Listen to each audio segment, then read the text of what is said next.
বনে বাস করত সহজ সরল সুন্দর একটি টিয়া পাখি। সে কোনো রকম চালাকিই বুঝতো না। সে শুধু খাবার সংগ্রহ করে খেত আর বাসায় থাকতো। এভাবে তার খুব ভালোভাবেই দিন কাটছিল। কয়েকদিন পরে টিয়া পাখি দুটি ডিম পাড়ল। টিয়ের গাছ থেকে একটু দূরেই ঝোপে ঘেরা একটি শিয়ালের বাসা ছিল।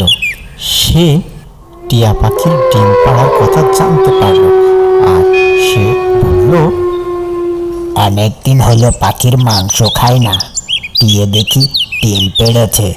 ডিম থেকে বাচ্চা বের হলেই আমি ওর ছানাদের খেয়ে নেব। এর 1 মাস পর, এই টিয়ে, তোর বাচ্চাগুলো আমাকে দাও। এই পাজি শিয়াল, তুমি কি পাগল নাকি? আমার বাচ্চাদের দিতে বলছো কেন? আমি সেটা পারবো না। তখন দুষ্টু শিয়াল পাখির গাছের কাছে এসে ওঠার ভান করে আর বলে, তাদের সাথে সাথে তোকেও খেয়ে ফেলবো, কিন্তু তুই যদি জানে বাঁচতে চাস তাহলে তোর বাচ্চাদের নিচেই ফেল। আমি কিন্তু আবার এক কথার লোক, আমি বারবার বলতে পারবো না। সহজ সরল টিয়া পাখি জানের ভয়ে কাঁদতে কাঁদতে তার আদরের ছানাদের নিচেই ফেলে দিল আর নিচেই ফেলতেই বাচ্চা দুটো খেয়ে ফেলল। বাহ বাহ, অনেক দিন পর পাখির মাংস খেয়ে আমার যা তৃপ্তি হলো।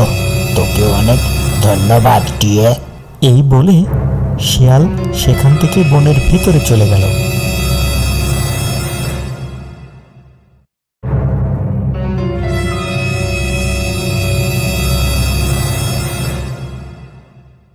এর বেশ কিছুদিন পর টিয়ে আবার দুটি বাচ্চা হলো।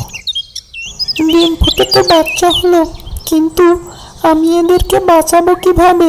নাকি আবার কোনো দুষ্টু প্রাণী এসে এদেরকে খেয়ে ফেলবে? ওই দুষ্টু শিয়াল আবার যদি এখানে আসে তাহলে আমার ছানাদেরও খেয়ে ফেলবে।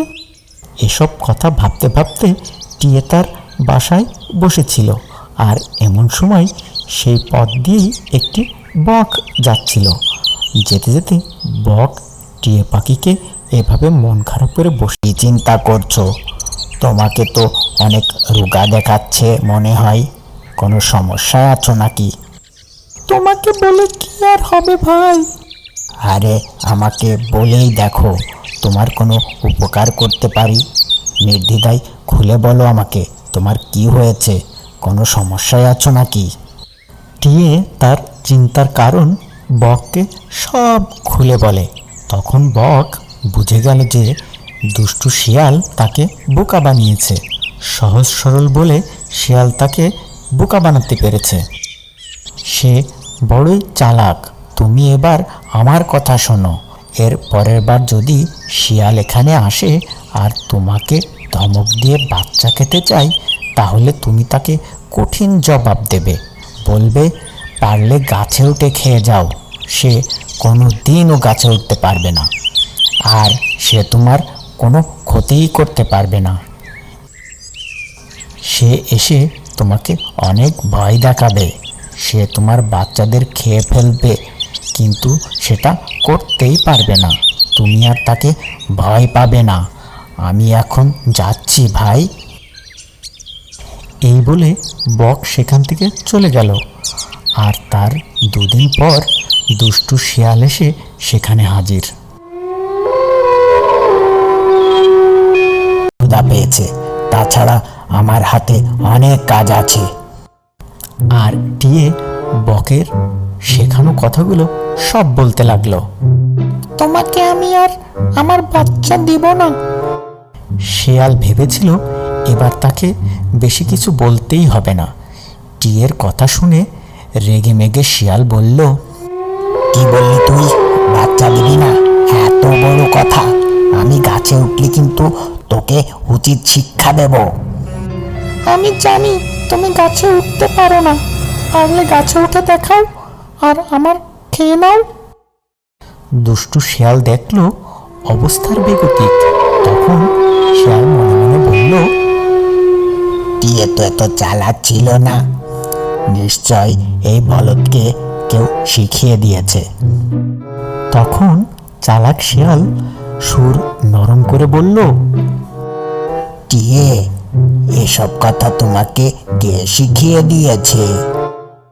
সরল সোজা টিয়ে তখন মুখ ফুটে বলেই দিল, এসব কথা আমাকে বক শিখিয়ে দিয়েছে। ও তাই? তুমি বলেই দিল, বক ওই নদীর ধারে থাকে। ও তাই, ঠিক আছে। এই বলে শিয়াল সেখান থেকে চলে গেল। আর চলতে চলতে শিয়াল বলল,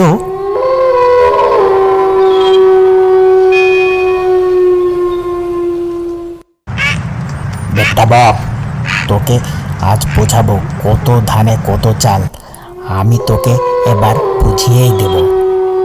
শিয়াল নদীর পাড়ে গিয়ে দেখল বক নদীর পাড়ে বসে আছে।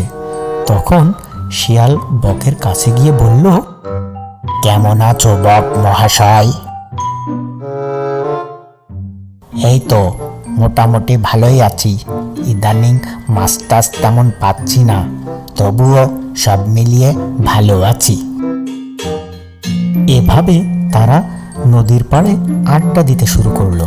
আর কথা বলতে বলতে পাজি শিয়াল এবার বককে বলল, বক মহাশয়, তোমাকে একটা কথা বলবো, তুমি কিছু মনে করবে না তো? না, মনে করব না, তুমি বলতে পারো। বক ভাইয়া, আমার মনে হয় পৃথিবীতে যত পাখি আছে সে সুন্দর। তোমার ঠোঁট, তোমার পা দুটো, তার তো তুলনাই হয় না। আর তোমার ডানা দুটো কত মনোমুগ্ধকর। তোমার মতো এত সুন্দর পাখি এই পৃথিবীতে দ্বিতীয়টি দেখিনি। বক শিয়ালের চালাকি বুঝতে পারল না। সে শিয়ালের মিথ্যা প্রশংসায় মন গলে গেল আর বলল, আমাকে আর লজ্জা দেবেন না শিয়াল ভাইয়া। সত্যি বলছি ভাইয়া, নিশ্চয় তুমি অপরূপ। আচ্ছা বক ভাই, তুমি তো নদীর পাড়েই থাকো, তাই না? আচ্ছা, তোমার ডানা দিয়ে যদি, তোমার ডান দিক দিয়ে যদি প্রবল জোরে বাতাস আসে, তখন তুমি কি করো? তখন আমি আমার ঠোঁট বাম দিকে রাখি। আর বাম দিক থেকে বাতাস আসলে তখন আমার ঠোঁট ডান দিকে রাখি। সত্যি বক ভাইয়া, তোমার বুদ্ধির তারিফ করতে হয়। আচ্ছা, যখন ডান বাম দুদিক দিয়ে আসে তখন কি করো তুমি? এমনটা হলে আমার ঠোঁট আমার ডানার ভিতরে লুকিয়ে রাখি। আর তখন বাতাস আমার মুখে ভালো আছি। এটা কিভাবে সম্ভব? মনে হয় তুমি আমার সাথে মজা করছো। প্রচন্ড বাতাসে এটা তোমার পক্ষে করা সম্ভবই না। শিয়ালের এই চালাকি কথার ভিতরে ছিল বিশাল একটি ষড়যন্ত্র, কিন্তু বোকা বক তা বুঝতেই পারেনি। হ্যাঁ, এটা সম্ভব। কি আজব ব্যাপার! ওটা যদি আদৌ সম্ভব হয় তাহলে আমাকে এটা করে দেখাও দেখি। কে বলেছে এটা সম্ভব না? আচ্ছা, তুমি যখন এত করেই বলছো, আমি তোমাকে বিশ্বাস করছি, তাই আমি তোমাকে এটা করে দেখাচ্ছি। এবার তুমি দেখে নাও। এই বলে বক তার ঠোঁট ডানার মধ্যে লুকিয়ে ফেলল। আর অমনি চালাক শিয়াল বকের উপর ঝাঁপিয়ে পড়ল।